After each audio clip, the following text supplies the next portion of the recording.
بسم اللہ الرحمن الرحیم۔ حضرت آدم علیہ السلام جو انسانیت کے پہلے نبی اور والد تھے، اپنی اولاد کی تربیت میں مشغول تھے۔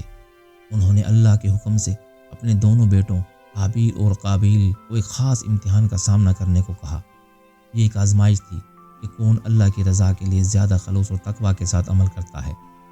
حضرت آدم علیہ السلام نے دونوں بیٹوں کو حکم دیا کہ تم دونوں اپنی اپنی قربانیاں اللہ کے حضور پیش کرو، تاکہ یہ ظاہر ہو کہ کس کی قربانی اللہ قبول فرماتا ہے۔ یہ امتحان نہ صرف ایک عمل تھا، بلکہ اس بات کا پیمانہ بھی تھا کہ کون اپنی نیت میں خالص ہے۔ جب قربانی کا وقت آیا تو حابیل اور قابیل دونوں اپنی پیشکشیں لے کر حاضر ہوئے۔ حابیل جو نیک دل اور مخلص تھا، اپنی بہترین چیز اللہ کے حضور پیش کرنے کے لیے تیار تھا۔ اس نے اپنے ریوڑ میں سے ایک صحت مند، خوبصورت اور قیمتی جانور کا انتخاب کیا۔ حابیل جانتا تھا کہ اللہ تعالیٰ دلوں کی نیتوں کو دیکھتا ہے، اور وہ چاہتا تھا کہ اس کی قربانی خلوص اور تقوی کی علامت ہو، جبکہ دوسری طرف قابیل کے دل میں وہ جذبہ موجود نہ تھا۔ وہ اپنی فصلوں میں سے وہ حصہ چن کر لایا جو کمزور اور غیر اہم تھا، ایسا حصہ جسے وہ خود بھی زیادہ اہمیت نہ دیتا۔ قابیل کی پیشکش میں خلوص اور عزت کا فقدان تھا، کیونکہ وہ اس عمل کو محض ایک ذمہ داری سمجھ رہا تھا، نہ کہ اللہ کی رضا حاصل کرنے کا موقع۔ یہ فرق دونوں کی نیتوں اور کردار کو ظاہر کرتا تھا۔ حابیل کی قربانی خالص نیت اور بہترین مال کے ساتھ تھی، جبکہ قابیل کی قربانی بے دلی اور کمزوری کی علامت تھی۔ یہی وہ لمحہ تھا جب دونوں بھائیوں کی آزمائش کا حقیقی نتیجہ سامنے آنے والا تھا۔ جب دونوں بھائیوں نے اپنی قربانیاں پیش کیں تو اللہ تعالیٰ نے ان کے اعمال اور نیتوں کو دیکھا۔ حابیل جو تقوی اور خلوص کے ساتھ اپنی بہترین چیز اللہ کی راہ میں قربان کر چکا تھا، اس کی قربانی کو قبول کیا گیا۔ اللہ نے اس کی پیشکش کو پسند فرمایا اور یہ ظاہر کیا کہ وہ نیک دل اور مخلص لوگوں کے عمل کو قبول فرماتا ہے۔ لیکن قابیل کی قربانی کو رد کر دیا گیا۔ اس کی نیت میں اخلاص کی کمی اور قربانی میں کثر نے اس کے عمل کو بے وقت کر دیا۔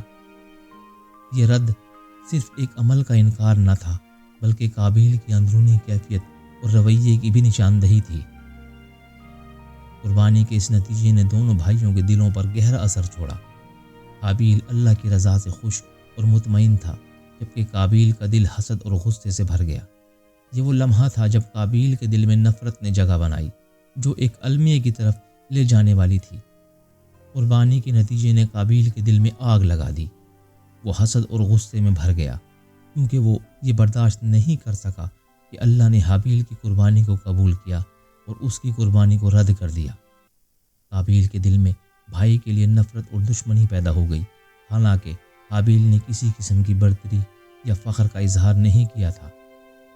ایک دن قابیل نے غصے میں آ کر حابیل سے کہا، میں تمہیں قتل کر دوں گا۔ یہ دھمکی اس کے اندر چھپے حسد اور کینہ کی انتہا کو ظاہر کرتی تھی۔ حابیل نے قابیل کی دھمکی کا جواب نہایت صبر و تحمل کے ساتھ دیا اور کہا، اگر تم مجھے قتل کرنے کے لیے ہاتھ بڑھاؤ گے تو میں تم پر ہاتھ نہیں اٹھاؤں گا، کیونکہ میں اللہ رب العالمین سے ڈرتا ہوں۔ حابیل نے اپنے بھائی کو سمجھانے کی کوشش کی کہ اللہ صرف نیک اور تقوی والے لوگوں کی قربانی قبول کرتا ہے، اور حسد اور غصہ کسی بھی مسئلے کا حل نہیں۔ لیکن قابیل کا دل حسد کے اندھیروں میں ڈوبا ہوا تھا۔ وہ اپنے غصے اور ضد میں اندھا ہو چکا تھا۔ یہ وہ لمحہ تھا جب ایک بڑا گناہ سرزد ہونے والا تھا، جو انسانیت کی تاریخ میں پہلا قتل بن کر رہ گیا۔ حسد اور غصے نے قابیل کے دل کو اندھا کر دیا تھا۔ وہ حابیل کی نیکی اور اللہ کے سامنے اس کی قبولیت کو برداشت نہ کر سکا۔ قابیل کی دھمکیاں آخر کار ایک ہولناک حقیقت میں بدل گئیں۔ ایک دن قابیل نے اپنی حسد اور غصے کو قابو میں نہ رکھتے ہوئے حابیل پر حملہ کیا اور اسے بے دردی سے قتل کر دیا۔ یہ ایک افسوسناک لمحہ تھا، انسانیت کی تاریخ کا پہلا قتل۔ قابیل نے اپنے بھائی کی جان لے کر زمین کو خون سے رنگین کر دیا۔ یہ فعل نہ صرف قابیل کی اپنی روح پر بوجھ تھا، بلکہ اس نے قیامت تک کے انسانوں کے لیے ایک المناک مثال قائم کر دی۔ قتل کے بعد قابیل حیران اور پریشان ہو گیا۔ وہ یہ سمجھ نہ پایا کہ اپنے بھائی کی لاش کے ساتھ کیا کرے۔ اس کی یہ حالت اس بات کی علامت تھی کہ گناہ کا بوجھ کس قدر سخت ہوتا ہے اور نافرمانی کے نتائج کتنے بھیانک ہو سکتے ہیں۔ یہ واقعہ ایک سبق کے طور پر تاریخ میں ہمیشہ کے لیے محفوظ ہو گیا کہ حسد اور غصہ انسان کو کس حد تک گمراہی کی طرف لے جا سکتے ہیں۔ جب قابیل نے اپنے بھائی حابیل کو قتل کر لیا تو وہ ایک نہایت غمگین اور پریشان حالت میں تھا۔ اس کے دل میں شدید پچھتاوا اور شرمندگی تھی۔ اسے سمجھ نہیں آ رہا تھا کہ وہ اپنے بھائی کی لاش کے ساتھ کیا کرے۔ وہ لاش کو زمین پر پڑا دیکھ رہا تھا۔ اس کی حالت میں غم اور ادھوریت کا احساس بڑھ رہا تھا۔ قابیل کی نظریں بے بسی اور گہرے افسوس سے بھری ہوئی تھی۔ اسی وقت اللہ تعالیٰ نے ایک کوے کو بھیجا۔ یہ کوہ ایک سبق دینے کے لیے آیا۔ کوے نے اپنے پنجے سے زمین میں کھدائی کی اور پھر لاش کو دفن کرنے کا طریقہ قابیل کو سکھایا۔ کوے کی اس حرکت کو دیکھ کر قابیل کے دل میں مزید پچھتاوا آیا اور اس کے اندر گہری ندامت پیدا ہوئی۔ وہ اب شدت سے محسوس کر رہا تھا کہ اس نے نہ صرف اپنے بھائی کا خون کیا تھا بلکہ اس کے بعد اس کے عمل کی سنگینی بھی اسے پوری طرح سمجھ میں آ چکی تھی۔ قابیل نے خود کو شدید شرمندہ محسوس کیا اور اس کے دل میں ندامت کا طوفان مچ گیا۔ وہ جان چکا تھا کہ اس کا یہ عمل نہ صرف اللہ کے حکم کی خلاف ورزی تھا بلکہ اس نے انسانیت کی سب سے بڑی غلطی کی تھی۔ وہ خود کو کبھی بھی اس گناہ سے نہیں نکال سکتا تھا۔ یہ واقعہ اس کے لیے ایک عظیم سبق تھا اور اس کا دل ہمیشہ کے لیے پچھتاوے اور شرمندگی سے بھر گیا۔ یہ واقعہ ہمیں چند اہم اسباق سکھاتا ہے جو انسانوں کے لیے رہنمائی کا باعث ہے۔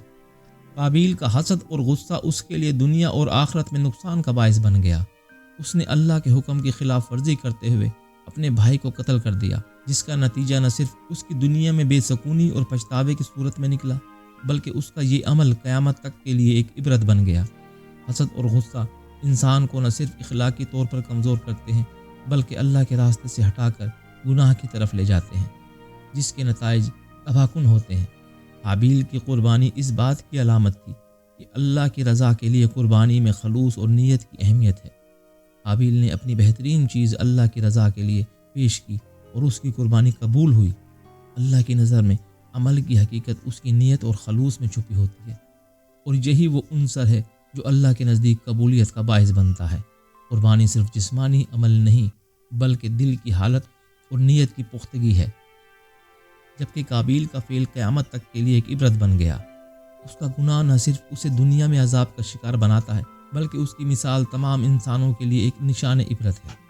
جب انسان اللہ کی نافرمانی کرتا ہے اور اپنے گناہوں پر راضی ہوتا ہے تو اس کا اثر نہ صرف اس کی ذاتی زندگی پر پڑتا ہے بلکہ اس کے گناہ کا بوجھ بھی اس کے بعد آنے والوں کے لیے ایک بری مثال بنتا ہے۔